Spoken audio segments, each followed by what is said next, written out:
India and the Prerequisites of Communism by Babasaheb Ambedkar. Chapter 3, Part 2. An old agnostic is said to have summed up his philosophy in the following words: "The only thing I know is that I know nothing, and I am not quite sure that I know that." Sir Denzin Ibstein, undertaking to write about caste in the Punjab, said that the words of this agnostic about his philosophy expressed very clearly his own feelings about caste. It is no doubt true that owing to local circumstances there does appear a certain diversity about caste matters, and that it is very difficult to make any statement regarding any of the castes. Absolutely true as it may be as regards one locality, which will not be contradicted with equal truth as regards the same caste in some other area. Although this may be true, it cannot be difficult to separate the essential and fundamental features of caste from its non-essential and superficial features. An easy way to ascertain this is to ask what are the matters for which a person is liable to be excluded from a caste. Mr. Bhattacharya has stated the following as causes for expulsion from caste: 1. Embracing Christianity or Islam; 2. Going to Europe or America; 3. Marrying a widow; 4. Publicly throwing the sacred thread; 5. Publicly eating beef, pork, or fowl; 6. Publicly eating kacha food and which is prepared by a Mohammedan Christian or low caste Hindu; 7. Officiating at the house of a very low caste Shudra; 8. By a female going away from home for immoral purposes; and 9. By a widow becoming pregnant. And this list is not exhaustive and omits the three most important causes which entail expulsion from caste. They are 10. Intermarrying outside caste; 2. Interdining with persons of another caste; and 3. An change of occupation. The second defect in the statement of Mr. Bhattacharya is that it does not make any distinction between essentials and non-essentials. Of course, when a person is expelled from his caste, the penalty is uniform. His friends, relatives, and fellowmen refuse to partake of his hospitality. He is not invited to entertainment in their houses, he cannot obtain brides or bridegrooms for his children, even his married daughters cannot visit him without running the risk of being excluded from caste. His priest, his barber, washerman, all refuse to serve him. His fellow castemen sever their connection with him so completely that they refuse to assist him even at the funeral of a member of his household. In some cases, the man excluded from caste is debarred access to public temples and to the cremation or burial ground. These reasons for expulsion from caste indirectly show the rules and regulations of it. But all regulations are not fundamental. There are many which are unessential. Caste can exist even without them.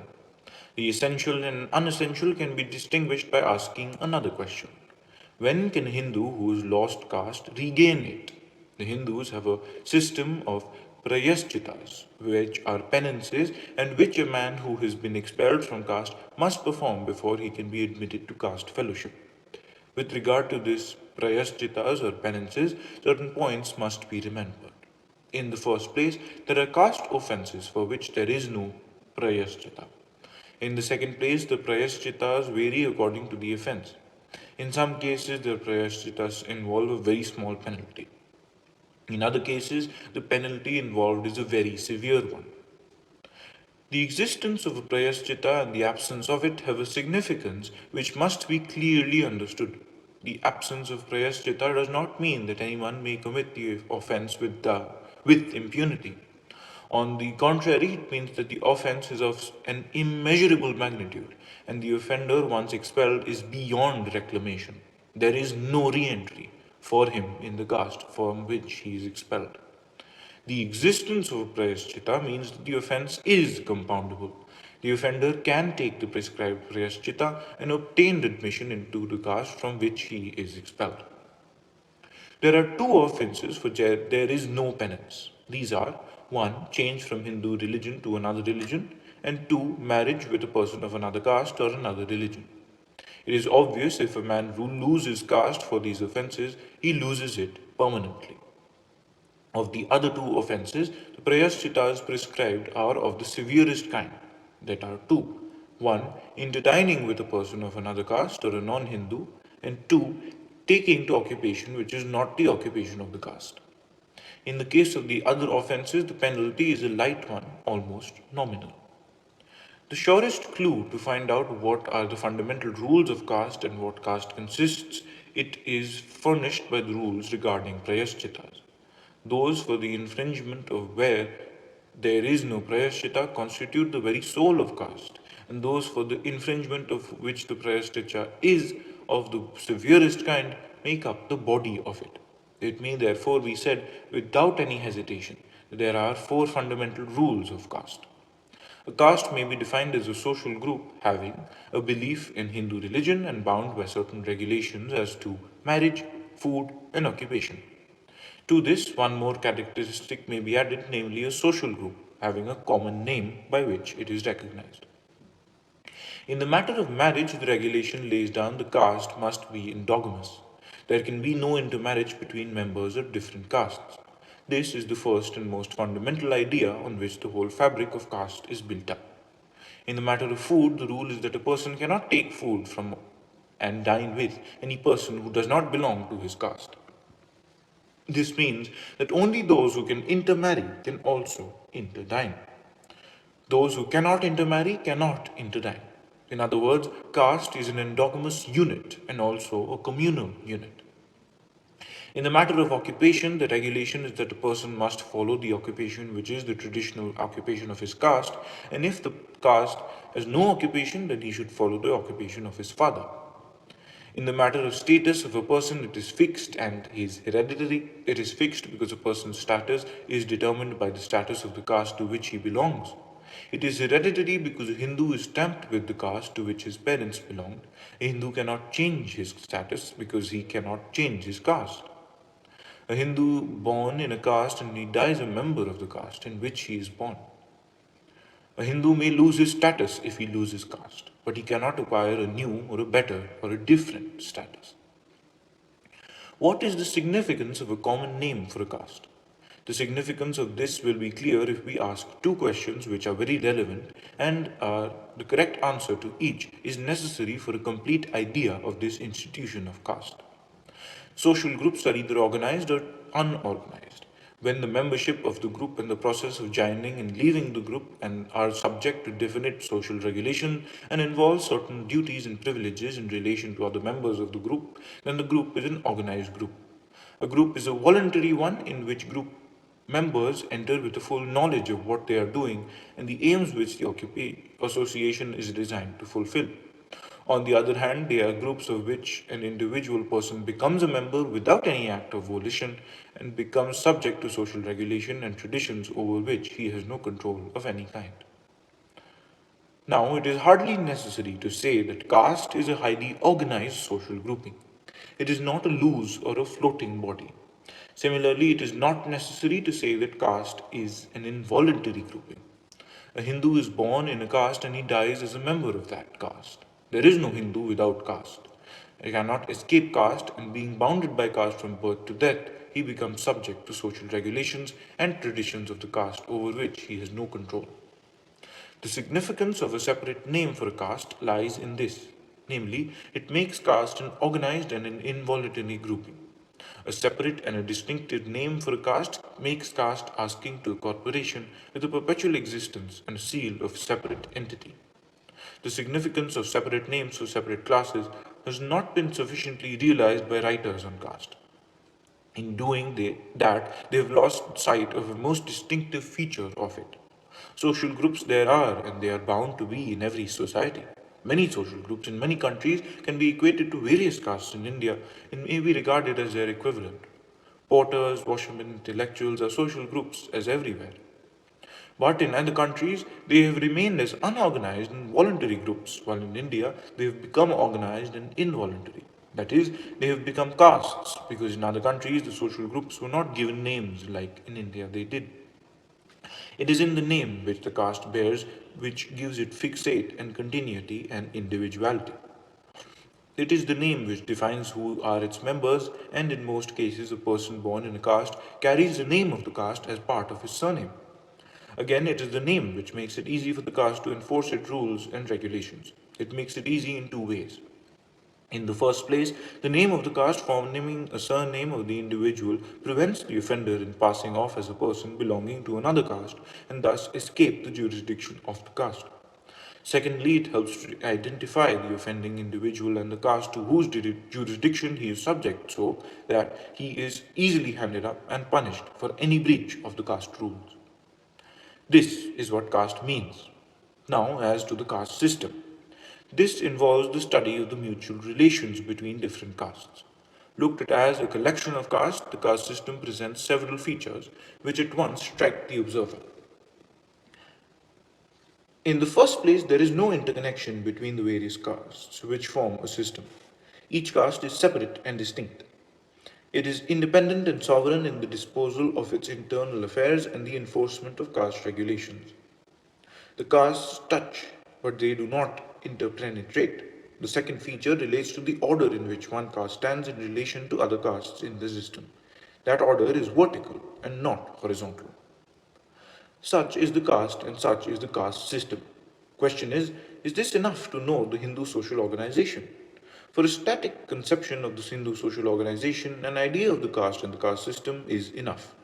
One need not trouble to remember more than the facts that the Hindus are divided into castes and that the castes form a system in which all hang on a thread which runs through a system in which such a way that without and while encircling and separating one caste from another, it holds them all as though it were a string of tennis balls hanging one above the other.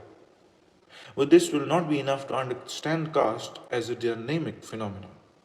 To follow the workings of caste in action, it is necessary to note one other feature of caste besides the caste system, namely the class caste system.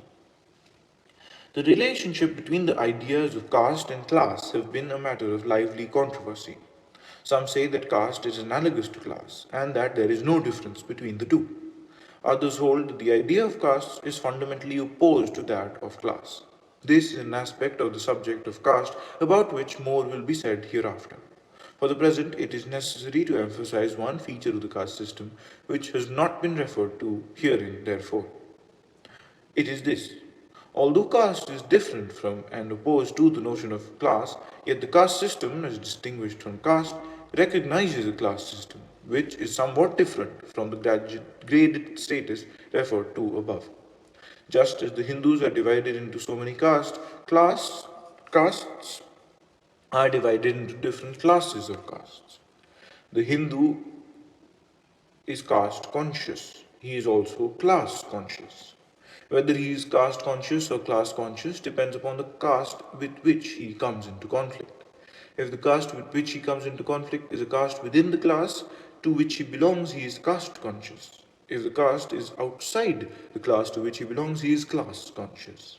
Anyone who needs any evidence on this point may study the non-Brahmin movement in the Madras and the Bombay Presidency. Such a study will leave no doubt that to a Hindu caste periphery is as real as class periphery, and caste consciousness is as real as class consciousness. Looking at the caste system as it is an evolution of the Varna system. I will show later on that this is nonsense. Caste is a perversion of Varna. At any rate, it is an evolution in the opposite direction. But while caste has completely perverted the Varna system, it has borrowed the class system from the system. Indeed, the class caste system follows closely the class cleavages of the Varna system.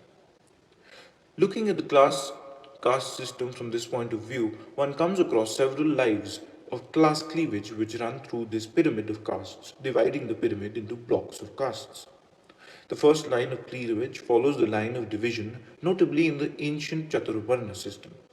The old system of Chaturvarna made a distinction between the first three, that is, Varna, Brahmin, Kshatriya, Vaishya, and the fourth Varna, namely the Shudra. The three former were classes as the regenerate classes. The Shudra were held as the unregenerate class. This distinction was based upon the fact that the former was entitled to wear the sacred thread and study the Veda.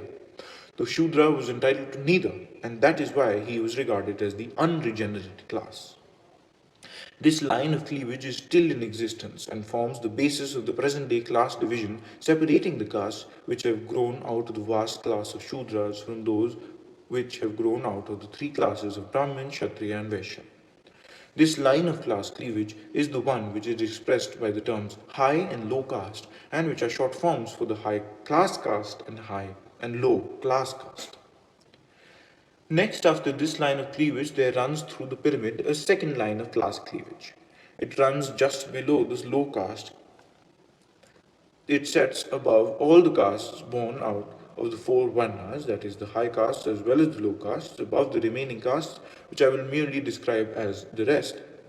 This line of class cleavage is again a real one and follows the well-defined distinction which was the fundamental principle of the Chaturvarna system. The Chaturvarna system, as is pointed out above, made a distinction between the four varnas, pointing to three varnas above the fourth. But it also made an equally clear distinction between those within the Chaturvarna and those outside it. It had a terminology to express this distinction.